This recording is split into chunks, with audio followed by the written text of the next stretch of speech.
NCP అధినేత శరద్ పవార్ కు ఎదురు దెబ్బ తగిలింది. అజిత్ పవార్ వర్గానిదే అసలైన ఎన్సీపీ అని తీర్పునిచ్చింది. అంతేకాకుండా ఎన్సీపీ ఎన్నికల గుర్తు గడియారంను అజిత్ పవార్ వర్గానికి కేటాయించింది.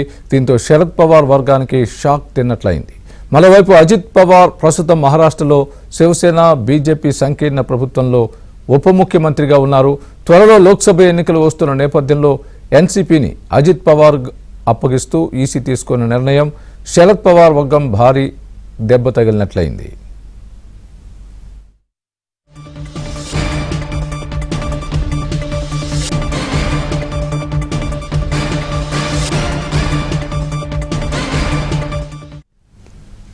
ఇదిలా ఉంటే అజిత్ పవార్ వర్గానికి చెందిన నేతలు సంబరాలు జరుపుకుంటున్నారు. తమదే ఎన్సీపీ అని ఆనందం వ్యక్తం చేస్తున్నారు.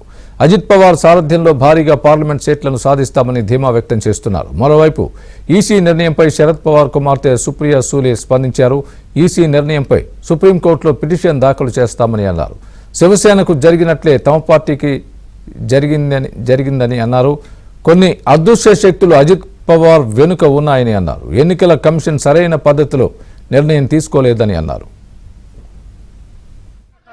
दोन्ही बाजूने प्रतिज्ञापत्र दिलेले आहे. म्हणजे कुठे निवडणूक आयोगाने 5 आमदारांनी एका खासदारांना दोन्ही बाजूने प्रतिज्ञापत्र दिले, तुमच्या बाजूने आणि शरद पवार यांच्या बाजूने. तो माझा मी त्याच्याबद्दल काही बोलू शकत नाही. तो निर्णय त्यांनी घ्यायचा आहे, कुणी इलेक्शन कमिशनने, आणि तो तर दिलाय. तोच आपण दाखवतोय सगळी.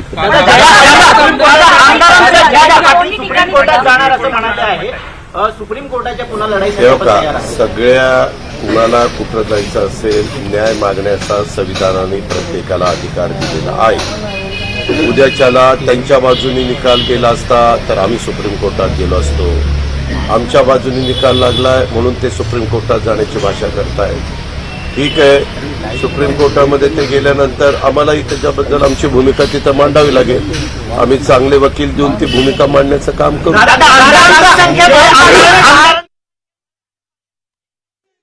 What happened to Shiv Sena has happened to us, so I'm not surprised at all. And I guess that as expected, that Adrushya Shakti, there is some magic power which works, which takes such decisions. It's clearly not on merit, because merit is in Mr. Sharad Pawar's favor. And I'm not surprised at all with today's judgment, because I have full faith in the Election Commission of India for the reason that I fought many elections with that election commission, but it's unfortunate that today that same election commission forced to take a decision which they know probably in their conscience it's not right, because the whole country knows that the NCP is Sharad Pawar and Sharad Pawar is NCP. Well, you will see as the story unfolds. We are clearly doing two things. One, we are going to Supreme Court within the next 48 hours, you'll see that. And second, the Election Commission has given us an option that we have to give them 3 names and 3 symbols by tomorrow, or I think tomorrow evening. So we'll of course do that, and we'll follow the paperwork.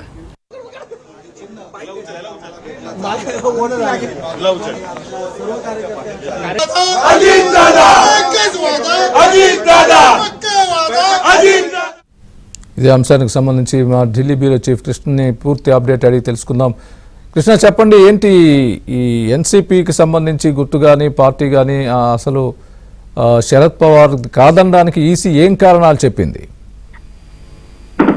స్వామి, గత ఏడాది NCP నుంచి చీలిపై majority ఎమ్మెల్యేలతో కలిసి Ajit Pawar BJP Shinde సర్కార్ కి మద్దతు పలికారు. అంతేకాకుండా ఆయన డిప్యూటీ సీఎం గా కూడా ప్రమాణ స్వీకారం చేశారు. ఆయన వర్గానికి చెందినటువంటి కొందరు ఎమ్మెల్యేలు కూడా మంత్రులయ్యారు. దీంతో ఎన్సీపీలో చీలికొచ్చి ఆ తర్వాత అసలైన ఎన్సీపీ ఎవరన్న దానిపైన శరద్ పవార్ అజిత్ పవార్ ఇద్దరు కూడా ఎన్నికల కమిషన్ దగ్గరికి వెళ్లారు. ఎన్సీపీకి మొత్తంగా 53 మంది ఎమ్మెల్యేలు అంటే అజిత్ వర్గం చీలిన తర్వాత శరద్ పవార్ వైపు కేవలం 12 మంది ఎమ్మెల్యేలు మాత్రమే ఉన్నారు. సో దీంతో పాటు అనేక అంశాలను పరిగణలో తీసుకున్నటువంటి కేంద్ర ఎన్నికల సంఘం అజిత్ పవార్ వర్గాన్ని అసలైన ఎన్సీపీగా గుర్తించింది. అంతేకాకుండా అజిత్ పవార్ వర్గమే పార్టీ చిహ్నం, అదేవిధంగా ఎన్నికల గుర్తును కూడా దక్కించుకుంది. త్వరలో జరగబోతున్నటువంటి రాజ్యసభ ఎన్నికల దృష్టిలో ఉంచుకొని తన వర్గానికి ఒక పేరును ఎంచుకోవాలని కూడా శరద్ పవార్ కి ఈసీ సూచించింది. రేపు మధ్యాహ్నం 3 గంటల లోపు ఈ శరద్ పవార్ వర్గానికి పేరు, అదేవిధంగా ఎన్నికల గుర్తును కూడా తెలియజేయాలని కూడా ఈ యొక్క ఆదేశాలను జారీ చేసింది. మరోపక్క చూసుకుంటే ఏదైతే ఈ యొక్క ఆదేశాలన్నింటినీ కూడా ఈ ఎన్సీపీ అజిత్ పవార్ శరద్ పవార్ వర్గం అయితే కొట్టివేస్తుంది. మహారాష్ట్రలో ఉప ముఖ్యమంత్రి అజిత్ పవార్ వర్గమే నిజమైన ఎన్సీపీ అంటూ ఈసీ ఇచ్చినటువంటి ఈ యొక్క ఆదేశాలు చెల్లవు, ఖచ్చితంగా కోర్టులో తేల్చుకుంటామని కూడా చెప్తున్నారు. అయితే స్వామి, ఎన్నికల కమిషన్ 6 నెలల పాటు ఇరు వర్గాల వాదనలు విన్న తర్వాత ఈ మేరకు నిర్ణయానికి వచ్చింది. ముఖ్యంగా శాసనసభలో మెజార్టీ నిరూపించుకునే నేపథ్యంలో ఎన్సీపీ గుర్తైనటువంటి గడియారం అజిత్ వర్గానికే చెందిందని కూడా ఈసీ స్పష్టం చేసింది.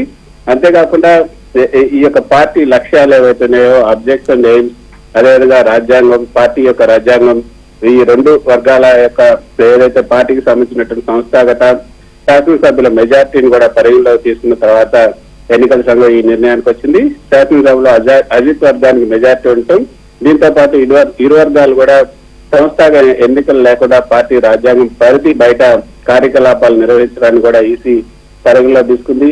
సో ఈసీ నిర్ణయంతో పార్టీ వ్యవస్థాపకుడు శరద్ పవార్ కి గట్టి ఎదురుదెబ్బ తగిలినట్లుగా మనం చెప్పుకోవచ్చు.